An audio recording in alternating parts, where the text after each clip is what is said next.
वालेकुम दोस्तों, SYC Chishti production channel के उत्ते मैं जनाब और कोई चुटकला बेहतरीन शेर इस्लाही शेर पेश करे ना।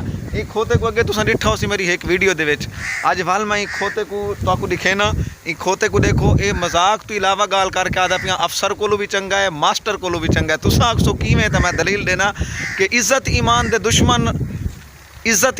दुश्मन मियाँ अफसर कोलू खोता चंगा। इज्जत ईमान दे दुश्मन मियाँ अफसर कोलू ए खोता चंगा।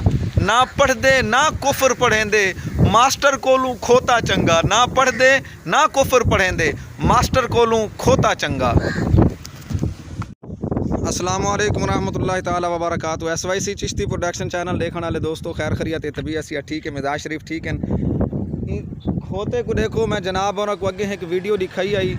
वो वीडियो दे विच मैं एक शेर पढ़िया आई, सैकल के उत्ते वेंदा पियाम ते मैं शेर पढ़िया आई जिंदे विच एक खोता बाक पिया आई। तो मैं वाल को आख्या कि भाई ए खोता क्यों बाके। खोते को पता है कि मैं केड़ी डांग सटेंदा पिया, जेड़ी डांग मैं सटेंदा पिया वो मास्टर को लगनी है, प्रोफैसर को लगनी है, स्कूल कॉलेज यूनिवर्सिटी के पढ़न वाले को लगनी है।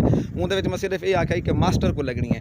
तो हुण मैं जो जनाब उन्होंने को शेर सुनवेंदा पिया ई वीडियो के जिंदे तुसां खोते को देते पे हो, इंदे भी मैं जो जनाब उन्होंने को शेर सुनावने वो शेर भी बड़ा ज़बरदस्त है, बड़ा इस्लाही शेर है। तो वीडियो शेयर करे सो, चैनल को लाइक करे सो, सब्सक्राइब करे सो, बैल का बटन ज़रूर दबा दे सो ताकि हर आने वाली वीडियो मेरी जनाब और तक ज़रूर अपड़ बने। शेर मैं पेश करे ना जनाब और को शेर सुन सो, वीडियो ज़रूर शेयर करे सो कि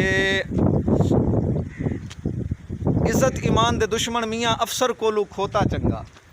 इज्जत ईमान दे दुश्मन मियाँ अफसर कोलू खोता चंगा। ना पढ़दे ना कुफर पढ़ेंदे मास्टर कोलू खोता चंगा। ना पढ़दे ना कुफर पढ़ेंदे मास्टर कोलू खोता चंगा। जनाब और को वीडियो किमें लगी है ज़रूर शेयर करे सो, चैनल को लाइक करे सो, सब्सक्राइब करे सो। मेरे को दे सो इजाज़त, इंशाअल्लाह ताला कहीं बई वीडियो मिलसा। वेले तिकर अस्सलाम वालेकुम रहमतुल्लाहि ताला व बरकातहू।